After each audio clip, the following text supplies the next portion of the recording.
Boa noite a todos. Nós estamos aqui inaugurando a Semana das Famílias. Vai ser a nossa primeira live. O convidado é o João Malheiro.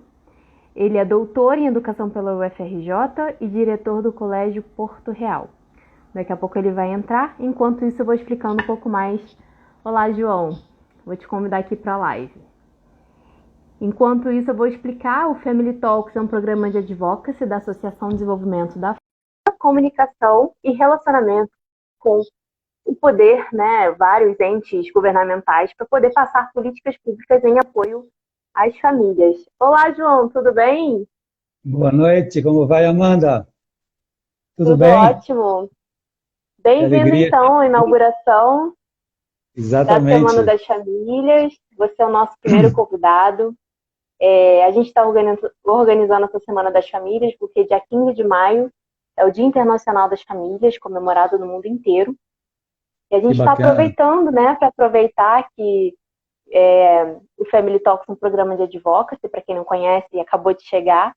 Então, a gente une relações governamentais com pesquisa e comunicação para tentar fazer com que o fortalecimento das famílias seja a base para o desenvolvimento do país. Então, a gente sabe, né, João, que às vezes as pessoas vão investir em educação, em economia, mas quando você investe nas famílias primeiro, o resto é consequência.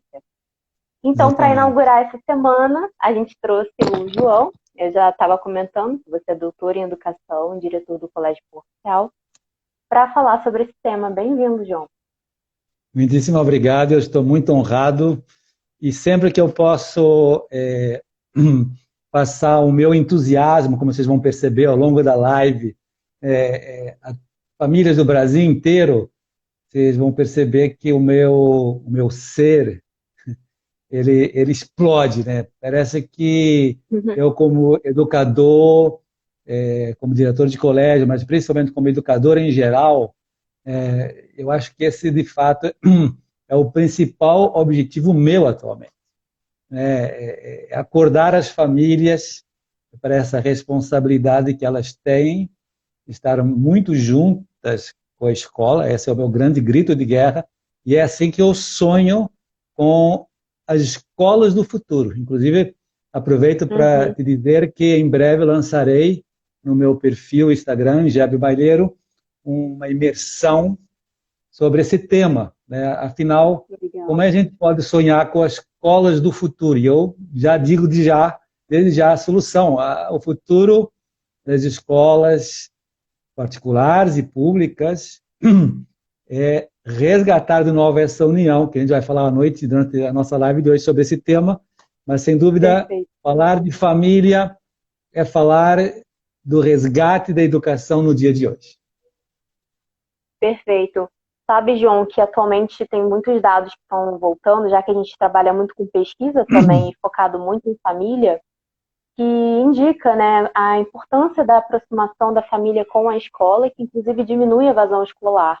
Então, teve uma pesquisa do Censo Escolar que identificou desde 2014 teve uma diminuição quando da evasão escolar, quando eles viram que a família do aluno participa da educação, então de 2,4 em 2014 para 1,9 em 2019. Isso é um dado muito alarmante, porque mostra de fato o efeito dos vínculos familiares, de como que a família de fato tem que ser essa protagonista na educação.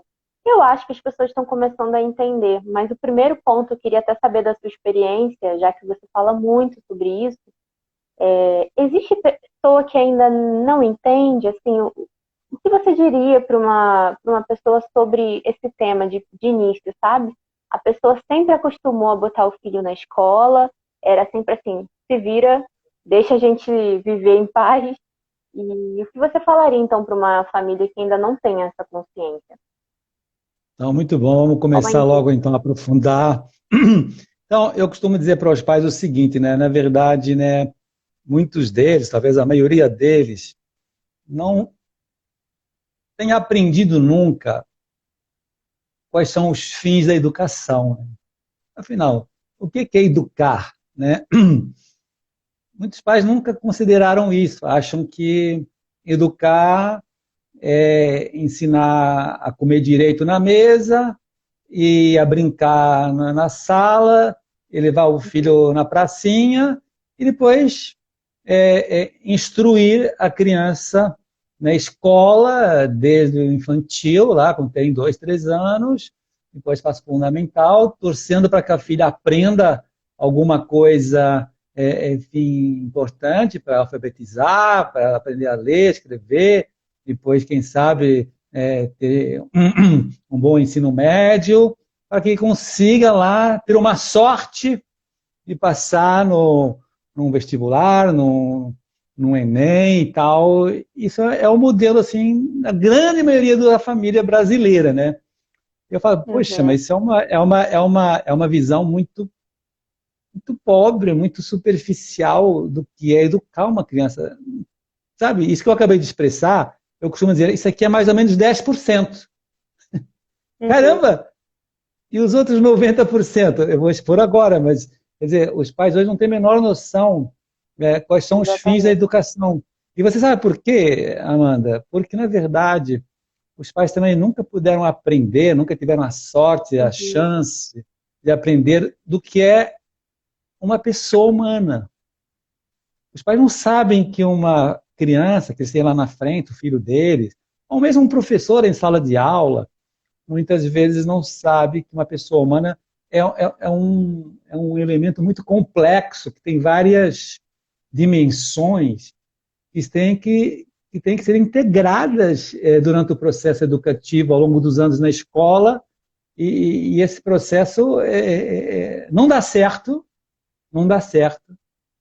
se a família não colaborar. Eu vou dar vários exemplos daqui a pouco, mas é muito importante que os pais entendam que jogar a criança na escola para educar inteligência, afetividade, socialização, espiritualidade, transcendência. Olha quantas dimensões a criança tem lá dentro que tem que educar, e elas são todas dentro de uma única coisa que chama-se pessoa humana. Então, quando eu coloco a filha só para instruir matemática, português, geografia, eu estou dizendo, mãe, vou falar para educar a inteligência dela, né?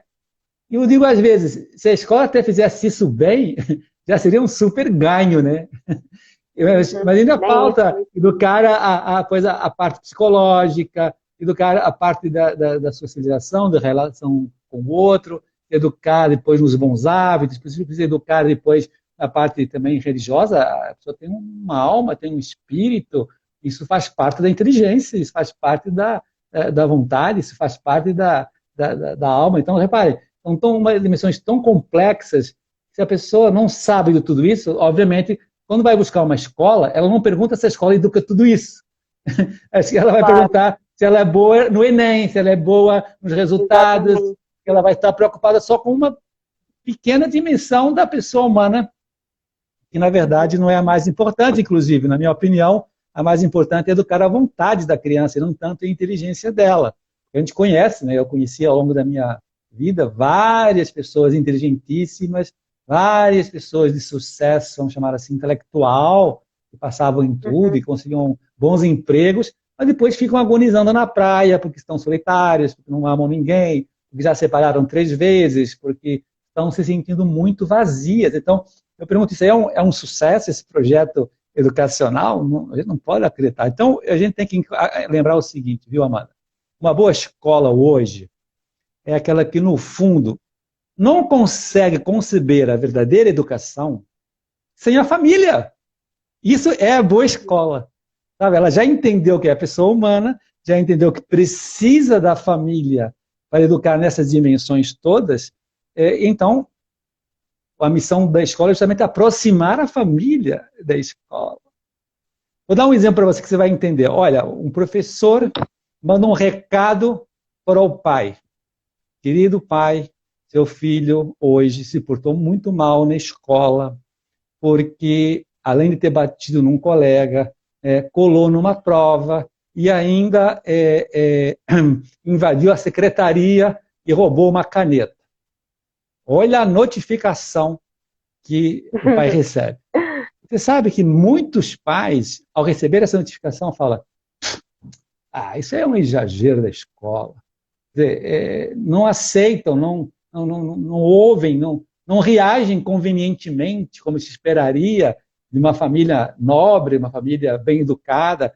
Então, reparem, essa família, obviamente, já está mostrando que está cheia de lacunas, que está cheia de defeitos, que está cheia de falta de valores que precisa educar, que precisa ensinar, que precisa ajudar os pais a acordarem e se eles não perceberem que isso são falhas graves no filho, obviamente essa família, essa escola não vão dar certo.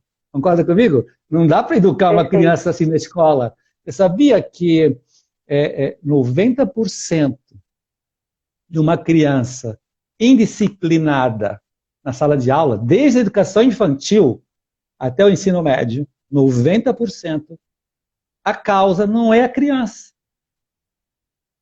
São os pais dessa criança.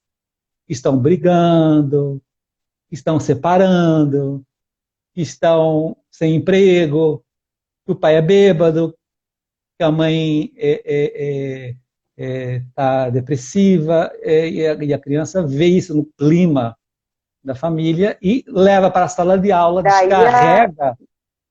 descarrega toda essa tensão. Isso.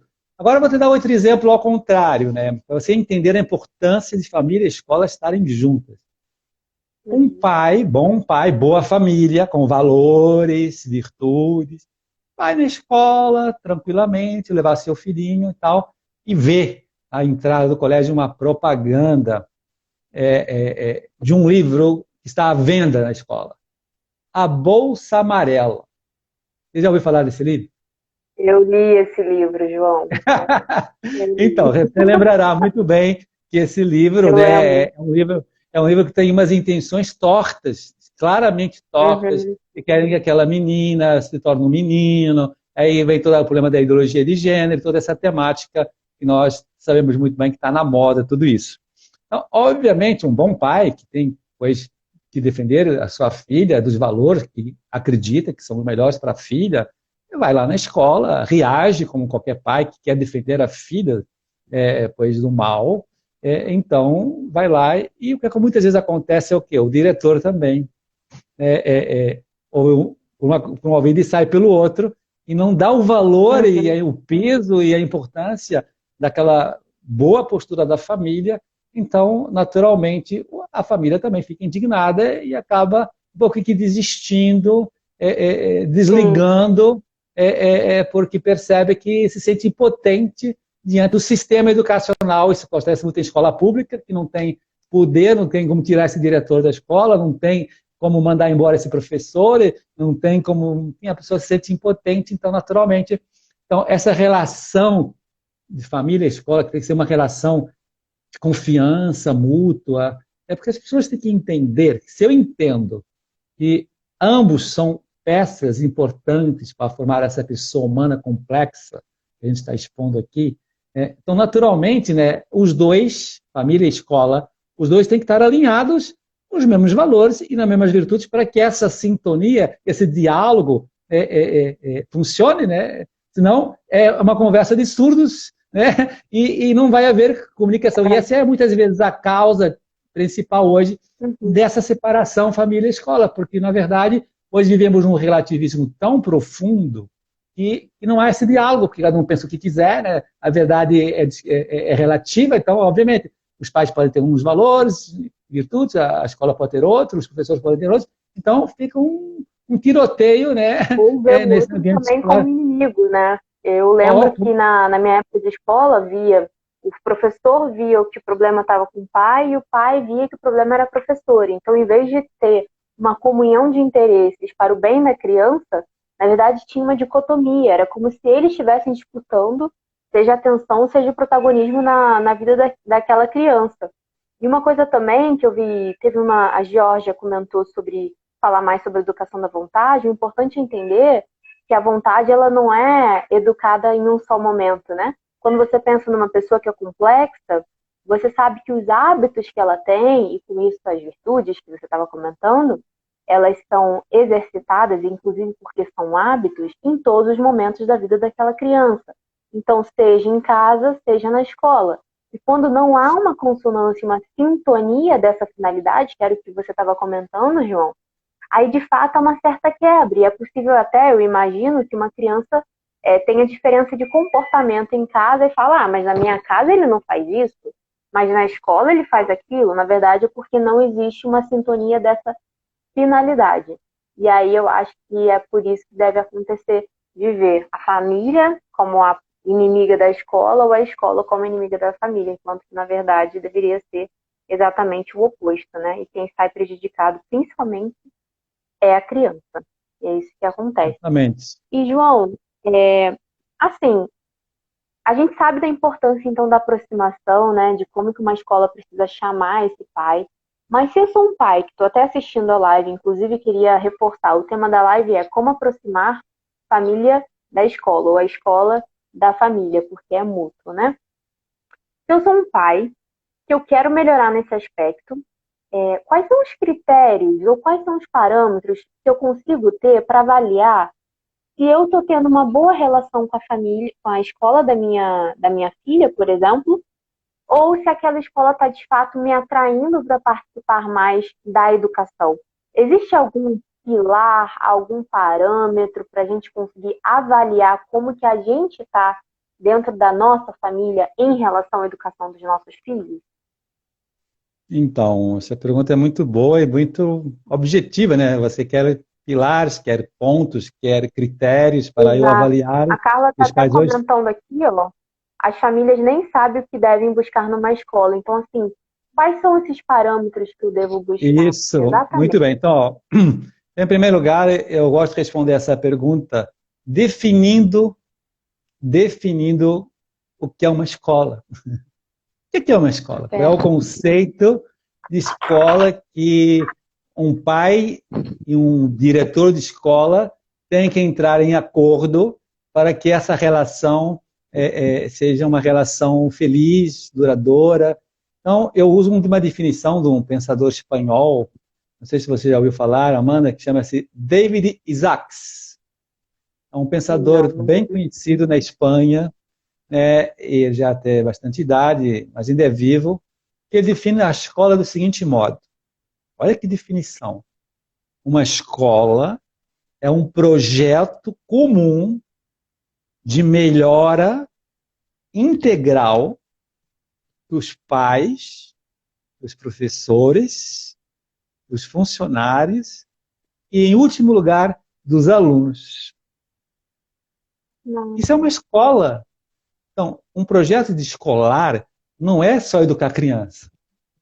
Não, isso não é uma escola. Isso é uma falsa escola, como a gente acabou de dizer. Se a criança precisa muito dos pais, de professores e do ambiente escolar como uma grande família, uma continuação da sua família, para que haja uma unidade de valores, de virtudes, de princípios, de objetivos educacionais. Então, naturalmente, para que essa unidade exista, todos têm que ser formados num projeto de melhora integral. Inteligência, vontade, afetividade, socialização, religiosidade, transcendência. Todos, pais, professores, funcionários, que é o que o meu colégio faz aqui entre nós, há mais de 10 Uhum, anos, e é um uhum. sucesso. E qualquer pessoa que entra no Colégio de Porto Real hoje, ela entra e logo percebe na hora que essa escola é diferente e não sabe definir o que é. E às vezes me pergunta, João, qual é o diferencial aqui do Porto Real? Que eu não sei dizer o que é, mas eu estou sentindo. Eu falo, é muito simples, sabe o que você está sentindo? É que essa escola tem uma alma, que é justamente essa somatória das pequenas almas dos elementos dessa escola, que são os alunos, os Uhum, funcionários. Então, todos estão é sorrindo, todos estão tentando servir, todos uhum, estão tentando ser gentis, todos estão procurando se preocupar-se com o outro, todos estão bem vestidos, a escola está ordenada, está um ambiente muito bom, você respira que é um ambiente de família. Quando você vai uhum, numa escola, às vezes, super bonita, moderna, de primeiro mundo nas instalações, tu respira, pois, uma coisa fria, uma coisa morta, uma coisa materialista, uma coisa que não encanta, que não esquenta. E a gente percebe isso, mães principalmente, né, que estão, às vezes, muito sensíveis a esse tipo de coisa. Então, repara, uma escola que começa, portanto, a se preocupar, a informar bem os pais, já é um indicador positivo. Opa, a escola está melhorando. E às vezes os pais pensam, mas isso é uma bobagem, não tenho tempo, os temas são chatos. Eu falo, de verdade, às vezes algumas escolas, com boas intenções, vão falar sobre a Amazônia. Pô, peraí, eu não vou de manhã lá na minha escola para ouvir sobre a ecologia da Amazônia, sobre o efeito estufa, ou sobre o Covid. Pô, não vou perder tempo com isso. Agora, se uma escola começa a se preocupar de verdade, assim, sinceridade, a formar esses pais, a mostrar o que é uma pessoa humana, a mostrar o que é uma virtude, a mostrar quais são os valores humanos. Afinal, como é que eu posso ensinar a minha criança a viver a ordem material no quarto? Como é que eu posso ensinar meu filho a administrar o celular, as telas? Como é que eu posso ajudar meu filho a comer direito? Então, uma escola que está preocupada em educar os pais. Eu vou educar meus pais, acompanhar os estudos. Como é que eu acompanho os estudos de um filho? Como é que eu posso saber se o meu filho está aprendendo de acordo com a idade, o segmento e tal? Quando a escola começa a se aproximar, formando bem os pais, essa já é uma grande escola, essa já é uma grande aproximação, né? E olha, eu te digo uma coisa, né? Amanhã a escola, os pais vão em peso, seja que hora for. A gente faz logo de manhã cedo, leva a criança às 8 horas e o pai já fica, avisa no trabalho que vai chegar mais tarde, uma vez por mês, é uma vez por mês que a gente faz esse tipo de formação, e os pais vão em peso quando é presencial. Hoje estamos fazendo online, até o nosso Covid nos deixar. Mas além dessa formação mensal, nós também fazemos uma tutoria trimestral. Então, os pais recebem 3 tutorias anuais com o professor responsável do seu filho. Olha que bonito. O aluno da nossa escola, ele tem um tutor responsável. Pode ser o regente de turma, ou pode ser até um outro professor, dependendo do número de turma, dependendo do número de alunos e tal. Senão, coitado do professor, que ficaria morto, tocando todos os alunos. Mas todos os defeitos, todos os alunos da nossa escola têm um tutor que chama os pais a cada 3 meses, pai e mãe, obrigatoriamente. A gente não recebe só a mãe, ou só o pai, ou os responsáveis. E eles estudam, eles se debruçam sobre o filho, estudando a parte intelectual, a parte corporal, a parte psicológica, a parte do relacionamento, as virtudes, os defeitos, o temperamento da criança. É uma coisa tão rica, tão completa, tão motivadora, que poxa, esse já é um tremendo diferencial e uma tremenda aproximação, porque ali estão a escola e a família estudando o mesmo sujeito, a mesma pessoa, que, de alguma maneira, estão se preocupando. Depois também nós desenvolvemos, né, a gente incentiva muito, sabe o quê? Que as famílias se juntem nos fins de semana. Porque quando uma família é amiga da outra, isso, a gente faz muito esse tipo de encontro. Olha, tal família vai fazer um churrasco e está convidando as famílias que moram perto, se aproximem. Quando você organiza essa aproximação, através de clubes juvenis, ou clubes familiares, como a gente chama no fim de semana, então, naturalmente, né, as pessoas vão gostando dessa convivência, e isso vai gerando a alma da escola, porque, sabe, muitas vezes a gente aprende olhando, a gente aprende na prática. Vira uma comunidade, né, João? Uma comunidade viva. E então, isso é um exemplo muito feliz que a gente percebe que, se a escola promove esse tipo de iniciativa, que a gente promove lá no Porto Real, olha, dezembro passado, no meio do Covid, eu organizei um acampamento. E foram 100 pessoas, 100 pais, 60 crianças e 40 pais, homens, só homens, com barraca e tudo, lá no Recreio dos Bandeirantes, lá na Barra de Tijuca. E foi um sucesso. Está vendo? Tá vendo? Os pais querem esse tipo de aproximação. Os pais, foi uma iniciativa do colégio. Então, é muito interessante perceber que quando a gente começa a arregaçar as mangas e a aproximar as famílias, que são o que tem em comum são a escola, então naturalmente isso vai criando essa sinergia, as pessoas vão se conhecendo e vão se aproximando, e obviamente E quando se fala que vai ter uma palestra na escola, as famílias já são amigas, já se sentem mais também confortável, se sentem com mais confiança. Então, cria-se um ambiente de família, que é o que tem que haver numa escola, né? A escola, ela tem que ser sempre uma continuidade da família e das famílias próximas, amigas. E, por fim, né, além dessa formação mensal, dessas tutorias trimestrais, um outro indicador muito importante dessa formação é curso de orientação familiar, que eu sei que a família Task organiza essas coisas, né?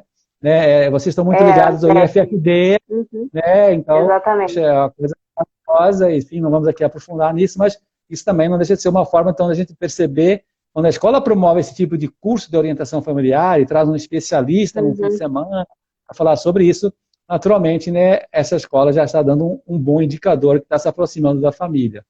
Um segundo ponto que eu acho que é muito importante a gente destacar, assim, como é que eu posso saber, saber se os professores estão acessíveis aos pais. Isso é muito importante. Digo uma coisa, né, os pais no meu colégio, quando chegam lá às 8 horas, levando o seu filho, sabe quem está na porta da escola? Os professores. A professora? Legal.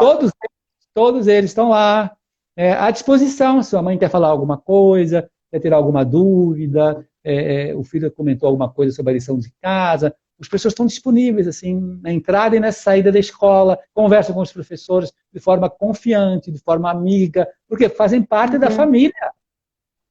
Então, isso é uma escola de verdade.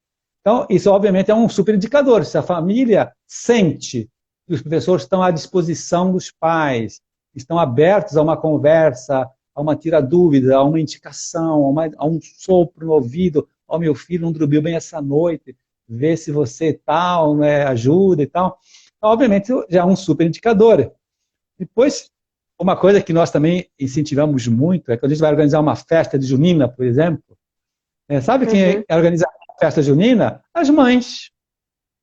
Elas adoram isso. E a gente envolve as mães, e elas decoram a colégio. Eu podia contratar um funcionário, podia contratar uma empresa especializada. Não, eu peço ajuda dos pais para organizarem uma festa junina, ou uma festa de Natal, ou uma missa, ou, enfim, tem várias formas, um churrasco de final de ano. Então, quando uma escola quer se aproximar da família, ela consegue. Agora, quando não quer, evidentemente vai colocar empecilhos e a coisa não funciona. Por isso eu digo, né, respondendo à sua pergunta, como é que eu posso saber se está havendo essa aproximação? É se está nascendo a alma da escola. Perfeito. Até para quem, eu vou até recapitular, porque foram dicas muito importantes.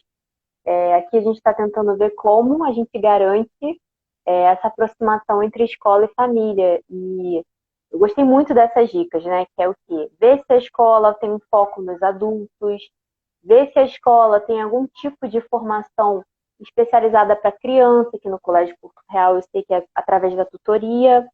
Ver se as famílias também se integram para formar uma comunidade, quase uma comunidade só, já que a educação é na escola e na família, se as famílias também se juntam. Ver se tem algum tipo de curso de orientação familiar, né? Como a gente queria até comentar aqui, o Family Talks é um programa de advocacy, a gente é mais focado em política, em tentar ser a voz das famílias no debate público, mas a ADEF, que é a associação que está nos suportando, né? Também tem o IBF, que é onde tem esses cursos de orientação familiar. Então, quem tiver interesse também pode entrar, vou aproveitar já para falar. Ver também se há um acesso dos professores aos pais, né? Foi o que você comentou, do pai conseguir chegar na escola e ter essa conversa fácil com o professor. E, por fim, também a questão dos eventos. É interessante, João, que a gente, como trabalha muito com política, a gente está aqui inaugurando a Semana das Famílias, mas a gente também está movimentando lá no Congresso alguns projetos de lei para serem votados. E um deles é exatamente permitir a dispensa de um trabalhador ao menos 4 vezes ao ano para poder ir a reuniões ou atividades escolares. Por quê? Porque essa presença do pai, ela é possibilitada dependendo da circunstância da família também, né? Então, a gente realmente está tentando buscar lutar para que mais pais consigam esse tempo para poder se eles quiserem, né? Porque foi o que você comentou, tem gente que não quer. Que se eles quiserem, eles possam estar mais presentes na escola, pelo menos garantido por lei. E teve uma pessoa aqui que comentou, a Marina, falou assim, poxa, esse seria o ideal, né, João? Assim, o Colégio Porto Real, eu acho fantástico a forma como integra mesmo com a família, mas ela estava comentando, poxa, na escola do meu filho não é assim.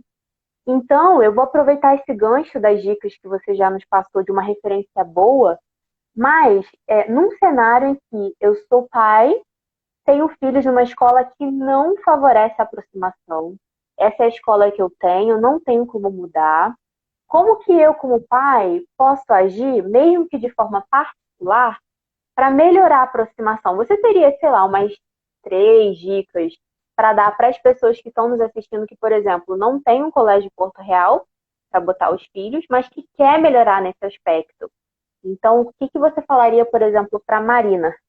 Se ela quer melhorar, mas a escola não colabora. É possível um esforço de mão única? Claro, claro, não. Veja, eu penso que, em primeiríssimo lugar, os pais que já se conscientizam dessa importância de família e escola ser uma única família, um único ambiente para formar a pessoa humana nas suas dimensões riquíssimas, que é dificílimo formar em todas essas dimensões.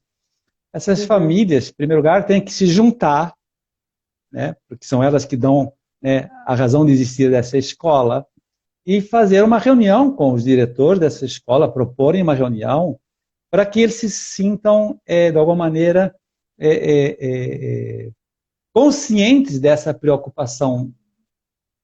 Porque, às vezes, os diretores da escola se afastam das famílias com essa Uhum. desconfiança que a gente comentou há pouco, né, que Uhum. vem de um histórico, o diretor ficou meio traumatizado com um histórico de há uns anos atrás, então, depois de ter sofrido muitas críticas de famílias, depois de terem sofrido perseguição e campanhas contra o diretor, então há uma tendência dos diretores a se afastarem. Então, eu penso que, às vezes, tem que ser desmascarado, desmanchado, evaporado, enfim, virar a página. Então, eu acho que umas famílias que se juntam e chegam para os diretores e falam, olha, a gente quer se aproximar da escola, a gente quer criar um ambiente Legal. bom.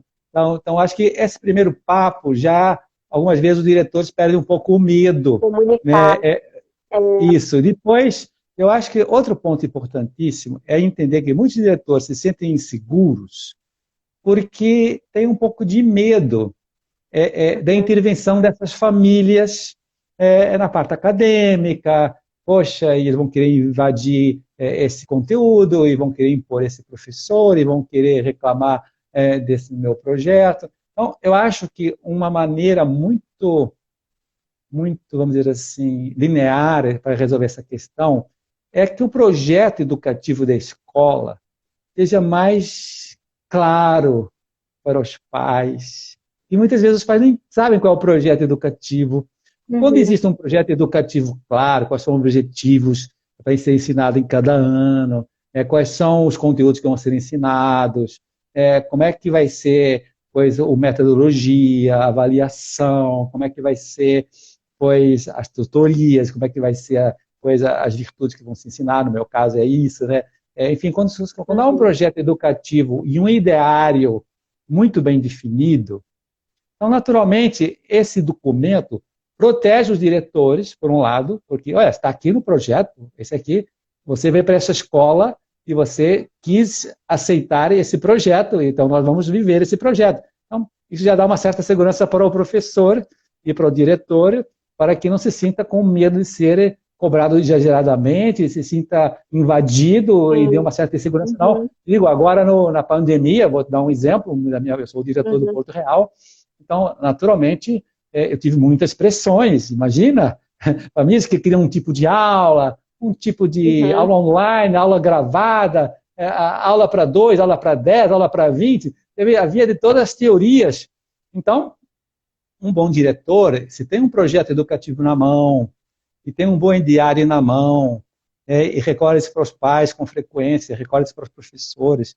Então, tem um instrumento de ganhar uma certa estofo, uma certa costas quentes, Então, o que eu fazia era ouvir as sugestões, gostei. Bom, vamos ver aqui, vamos ouvir, vamos ponderar os prós e os contras, do ponto de vista técnico, do ponto de vista de custos, do ponto de vista profissional, do ponto de vista das famílias. E eu tentava fazer esses equilíbrios, essas ponderações, e quando os pais percebiam que, da minha parte, havia um interesse real em achar o consenso, do ponto de vista técnico, pedagógico, enfim, realista, então as coisas funcionavam bem. Então, quer dizer, o diretor tem que estar perto das famílias, com essa relação de confiança, mas também com um instrumento que chama projeto pedagógico. Eu tenho que ensinar isto, eu tenho que ter esses objetivos, eu tenho que ter esse foco. Então, com isso, já se diminui grande parte, né, desses medos do diretor, e as famílias também se sentem também não podem pressionar tanto, porque, afinal, a escola tem uma cabeça, tem uma direção e exige um respeito da parte dos pais, né? Por outro lado, também nesse ideário da escola, tem que haver quais são os valores da escola, qual é a sua missão, né? A gente sempre fala, né, nas empresas tem a missão, visão e valores da empresa, né? Então a escola também, qual é a sua missão, quais são a visão e quais são os valores. Se estiver muito bem definido, naturalmente eu não vou deixar vender o livro Bolsa Amarela, porque está dentro do lado do ideário, então isso é contra o ideário, você não veio para essa escola. Então, naturalmente, quando você se defende dessa forma, então os diretores ficam mais confiantes, se sentem mais seguros e também conseguem demonstrar aos pais que muitas exigências que eles fazem não são coerentes com o projeto, com o ideário da escola. Então, isso é um primeiro passo bem interessante. O segundo ponto, uma segunda dica, já que você está pedindo, né, é que os pais dessas escolas, às vezes, podem ajudar os diretores com estratégias que facilitem essa aproximação, facilitem, de alguma maneira, vão envolvendo os diretores nesse trabalho conjunto. Então, na nossa escola, por exemplo, você vai gostar dessa dica prática, cada sala de aula tem um casal responsável pela sala de aula. Pai e mãe, a gente chama pais encarregados de classe, chama PEC, pais PEC. Então, no início do ano, nós fazemos uma votação e formamos o pai e mãe. Você toparia ser responsável por essa turma? Porque todos os pais desta turma que tiverem alguma insatisfação, alguma reclamação, algum questionamento, não vão lá na direção, na secretaria, não. Se dirigem aos pais PEC, os pais PEC ponderam, e também eles estão fazendo um pouco de intermediário entre todos esses pais e a direção. Então, depois os pais PEC chegam na direção, que já são pessoas de confiança, se sentem à vontade com o diretor. Então, de alguma maneira, eles põem o problema e a gente ouve, de fato, é um erro do professor, vou falar com ele. De fato, essa prova não devia ter sido marcada, essa viagem foi mal organizada, essa festa foi tal. Pronto, então a gente cria-se um clima de paz, de harmonia, não de guerra, de disputa. Então, essa é uma tremenda dica para uma escola que quer ter uma comunicação mais limpa, mais leve, mais confortável, e o diretor também sentir-se mais até ciente do que está acontecendo. Depois, com a lista do WhatsApp, você sabe que rola tudo em questão de segundos, né? Então, isso é uma coisa muito perigosa hoje para uma escola, porque a sensibilidade feminina aqui entre nós era muito mais sensível assim, do que um homem. Às vezes a gente fala uma coisa assim com toda a desproteção e aquilo é ampliado, ecoado e chega lá praticamente no presidente da República, né? É uma coisa absurda, como aquilo hoje é tão rápido, né? Então, é óbvio que isso não é uma coisa boa. E depois, uma outra dica que eu daria para os pais que querem se aproximar mais da escola e não veem tanta facilidade, é também, de alguma maneira, se aproximar mais dos trabalhos da escola, das provas, examinar as provas, examinar como é que está a qualidade do ensino a gente vendo pelo material didático, pelos cadernos dos filhos. A gente consegue perceber claramente se o filho está contente ou não com a escola, os comentários que faz no carro, no jantar. Então, uma mãe esperta, ela logo percebe como é que está o clima. Então, eu acho que, às vezes, os pais se estão mais assim, envolvidos, se estão se sentindo mais protagonistas, como a gente dizia, né? Estão querendo participar mais, o interesse aumenta mais, é proporcional, então, naturalmente, aí você consegue perceber muitos aspectos, e então, obviamente, marca-se uma reunião, marca-se uma reunião com os pais PEC, os pais PEC se encaminham. Aconteceu isso agora na pandemia, né? Você sabe muito bem que muitos pais ficaram horrorizados com as aulas que assistiam, né? Escolas renomadas com os professores. Então,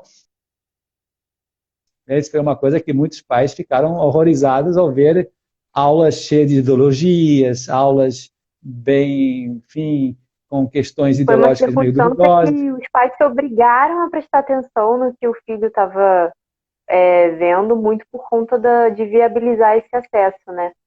Muito, Isso. assim, muitos pais ficaram trabalhando ao lado dos filhos, e aí que finalmente teve, então, acesso ao tipo de conteúdo que era passado para os filhos, porque às vezes, de fato, os pais se limitam a escolher uma escola e garantir, foi o que você falou, né? O parâmetro Enem, que nem sempre, na verdade, na maioria das vezes, uma escola que leva o Enem como parâmetro acaba sendo bastante deficitária na parte de educação integral, como você comentou, né?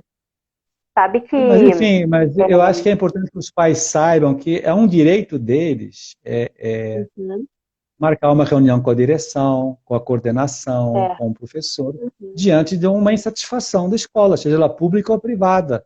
Obviamente, se é uhum, privada, está pagando, tem muito mais direito. Mas mesmo uma escola pública, uhum, um pai tem que ter esse direito, mesmo que depois ache que não vai dar em nada, sempre incomoda. Sempre vai causar uhum. uma certa desarmonia lá dentro, vai ter uma reunião, vai ter uma sindicância, vai ter alguma coisa que de alguma maneira vai gerar algum fruto. Então, acho que tem muito mais, às vezes, os pais serem mais ativos do que reclamões e passivos, que em geral não gera Isso nada. que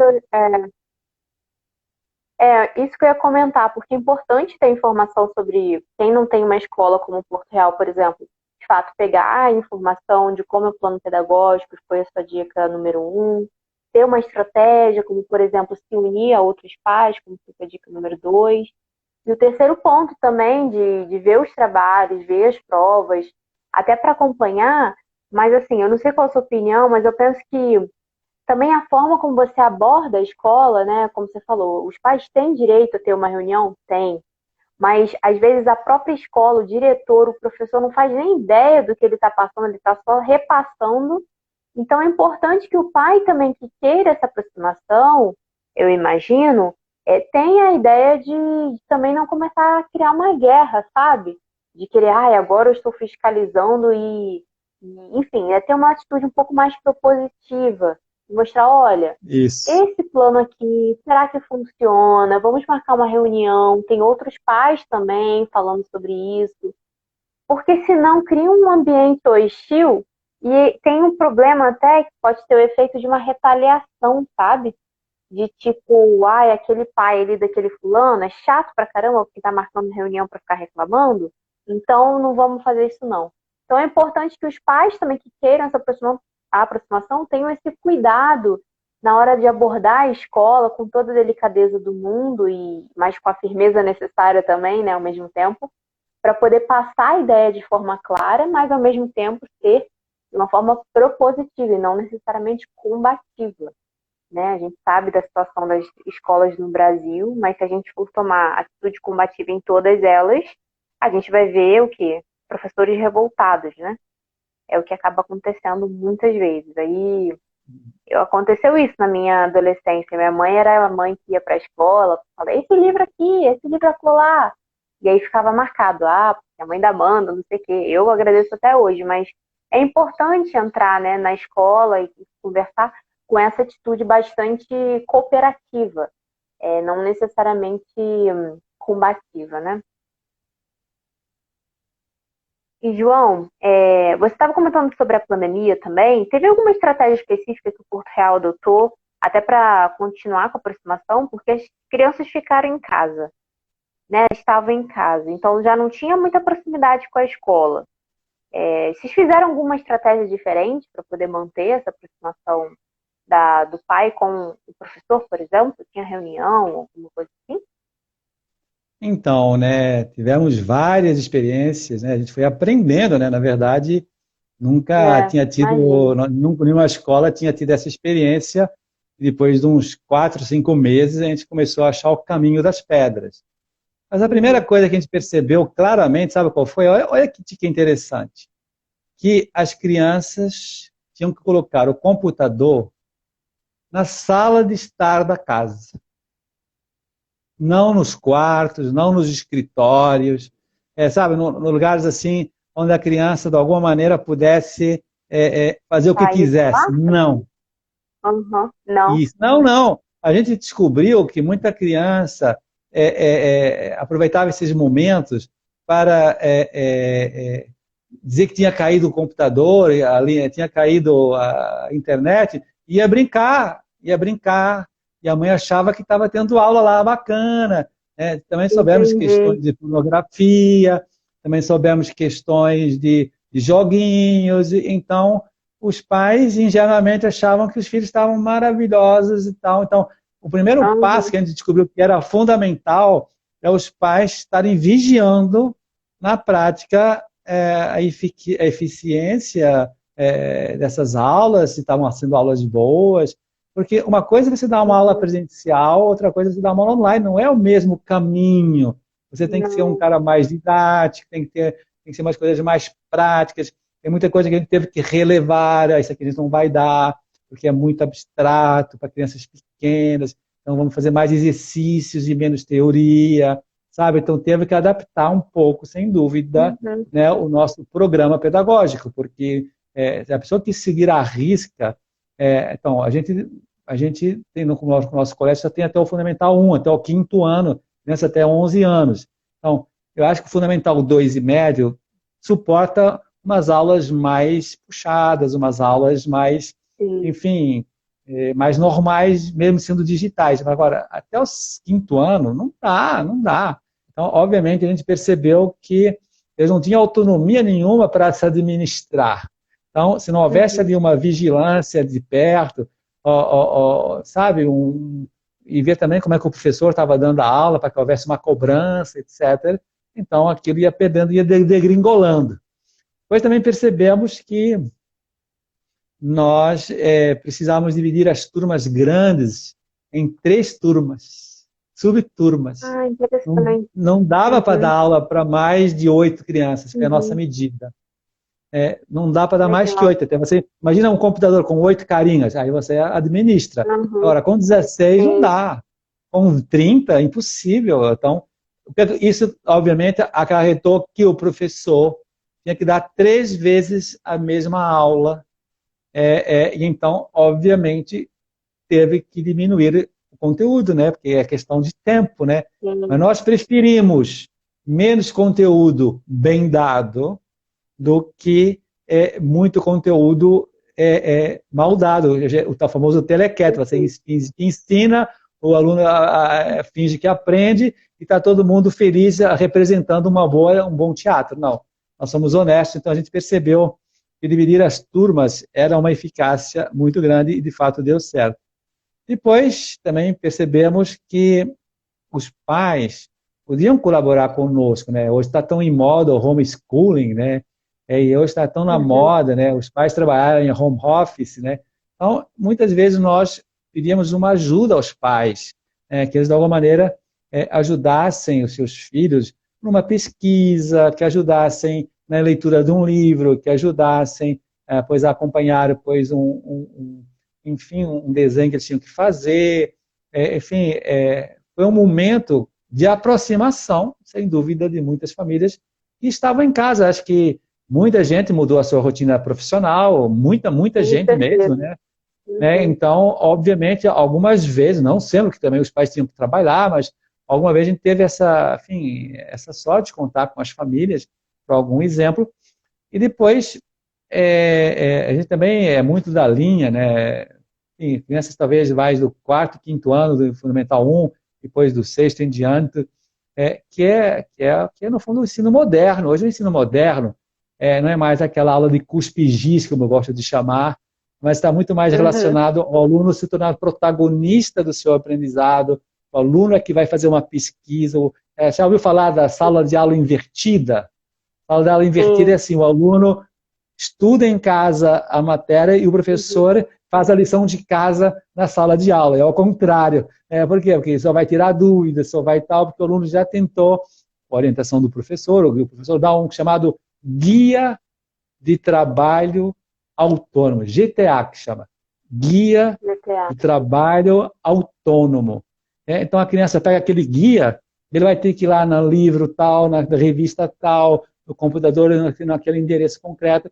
Ele vai fazer uma pesquisa, ele vai estudar algum determinado assunto de história, de geografia, mesmo de ciências.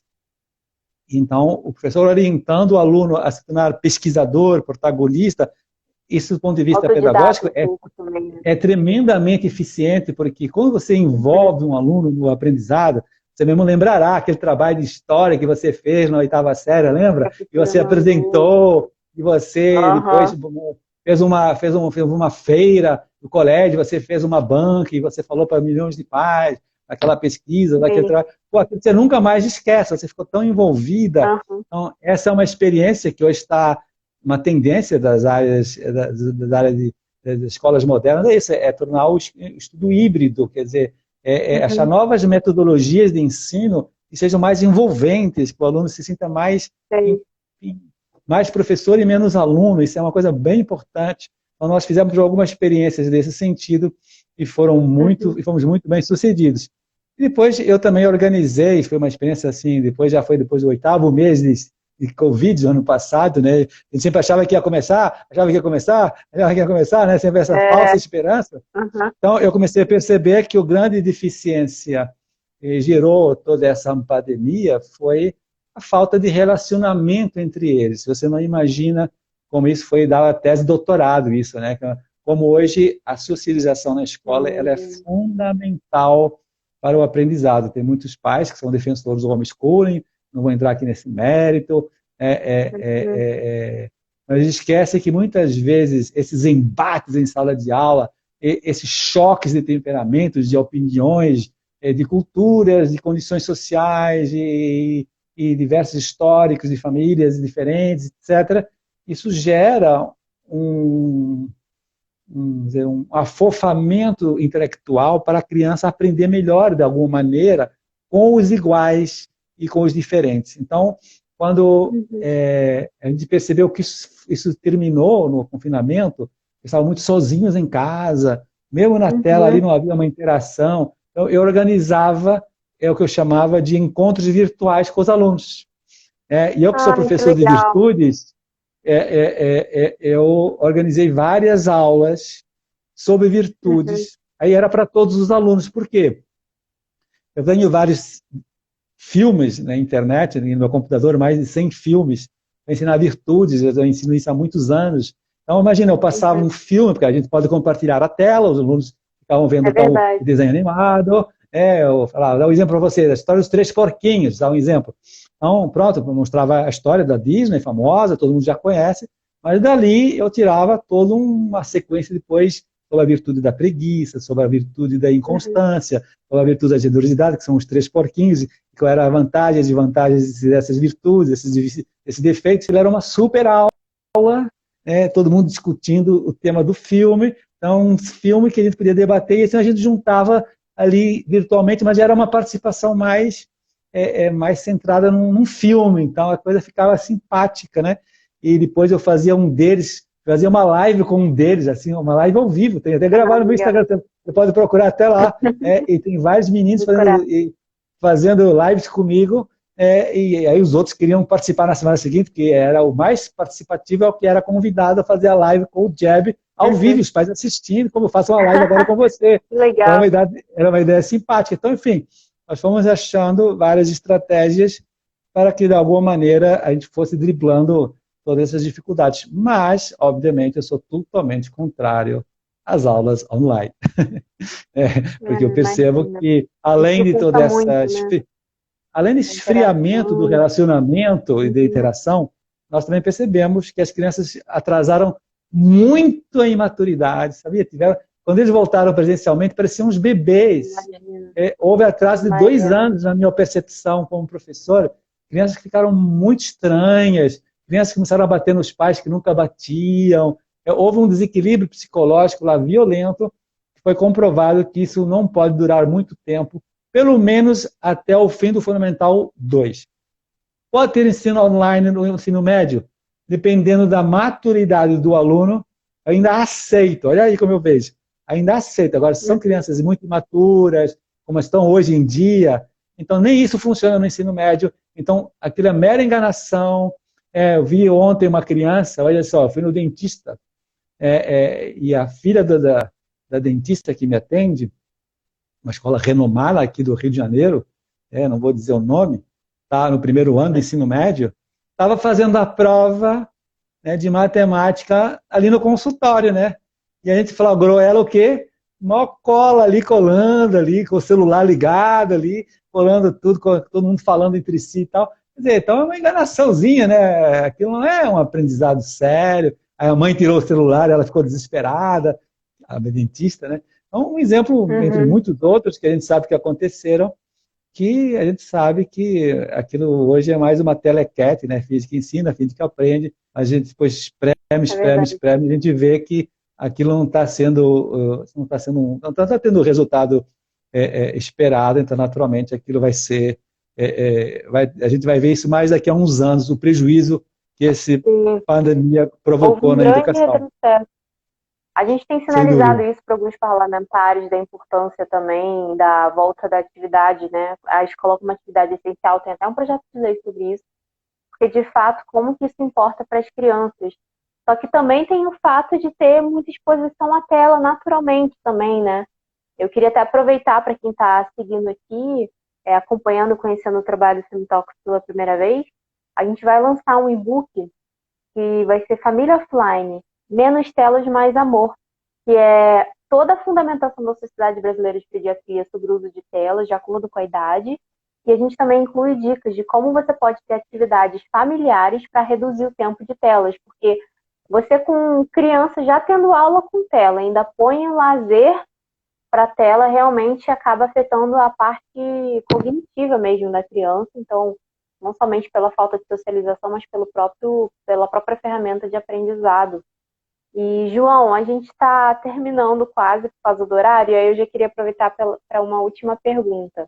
Pela sua experiência também com os pais, no curso real, da tutoria, já que a gente está aqui falando sobre a aproximação da família com a escola, pelo papel fundamental da família na escola, na educação dos filhos, também queria terminar perguntando umas dicas práticas de atitudes ou hábitos que a própria família pode ter internamente, pessoalmente, que, ajudando a própria família, a criança é beneficiada. Você indicaria algumas coisas, assim, alguns pontos de melhora que as pessoas poderiam ter?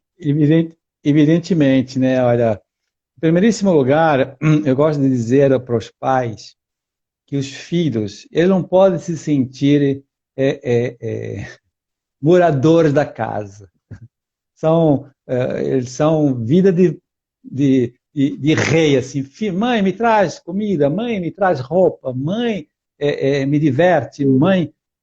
Não. O filho, desde muito cedo, desde os 2, 3 anos de idade, o filho tem que sentir-se muito protagonista da sua família, do seu papel dentro da família. Isso é um trabalho importantíssimo que os pais têm que entender, que a criança ela se sente feliz em casa quando se sente útil, quando se sente valorizada, quando vai aprendendo a crescer em autonomia em casa. É o primeiro passo para depois ser mais livre, para depois ser mais responsável. É uma sequência lógica que a gente não pode explorar esse conceito, mas saiba que a autonomia começa com 3 anos de idade. Bom, com 1 ano a criança já pode comer sozinha, você sabia? 1 ano ela já pode pegar na colher e comer sozinha. Eu sei que mãe fica adiando. Com 2 anos, uma criança já pode... A criança com 2 anos já pode guardar os seus brinquedos. Todos. Com 3 anos, a criança já pode guardar os seus sapatos, já pode pegar em frutas e levar para a sua lancheira, já pode tirar a sua própria roupa com 3 anos, tranquilamente. Com 4 anos, já pode arrumar a cama, tranquilamente, já pode guardar as roupas depois que são lavadas, deixa eles guardarem, não vai a mãe guardar, deixa eles guardar, ensina a guardar. Ela já pode depois a colocar uma mesa com 5 anos, já pode pôr o lixo na rua com 5 anos. Com 6 anos já pode lavar uma louça, já pode varrer a casa, já pode lavar o quintal, já pode pendurar uma roupa no varal com 8 anos. Com 10 anos já pode limpar móvel, já pode trocar a roupa de cama, já pode depois guardar a louça depois que é lavada, fazer uma lista de compras com a mãe junto, fazer compras. Repara, toda essa temática é muito importante, porque os pais têm que entender que o lar familiar é onde a criança começa a aprender aspectos práticos que hoje muitas crianças não sabem fazer nada. Os pais foram fazendo tudo ao longo da vida, depois ficam uns inúteis, uns imaturos e ficam perdidos. E quando a gente chega depois na adolescência totalmente despreparado para sair de casa e faz uma viagem com um amigo e passa uma vergonha imensa porque não sabe vestir, não sabe lavar, não sabe fazer nada. Então, os pais têm que se preocupar com esse tipo de educação, né?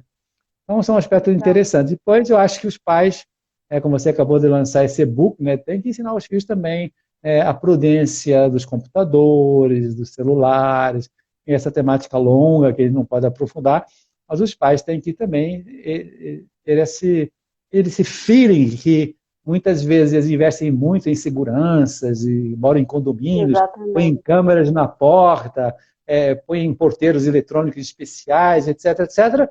Mas depois deixam entrar qualquer um na sua casa e no quarto do seu filho por meio de uma telinha que causa um estrago imenso às vezes e ensina tanta bobagem e tanto antivalor em contraste com a sua família que parece uma imensa incoerência. Pô, peraí, não está percebendo que está entrando na tua casa um monte de gente estranha e está educando o seu filho? Então os pais têm que ser mais realistas e mais responsáveis ao perceber essas omissões e essas faltas de bom senso, vamos chamar assim. Depois, obviamente, né, uma boa família é aquela que também tem o momento da leitura obrigatória, onde todo mundo está lendo, e depois faz uma atividade que cada um conte o livro que viu, que leu, ou faz uma vez também um cine-debate, que eu falava há pouco, o desenho animado. Eu acho que os pais hoje têm condições dentro da internet, que está tão rica, né? E tem tantas plataformas, sei lá, eu sou assinante do Brasil Paralelo, pô, tem cada programa maravilhoso.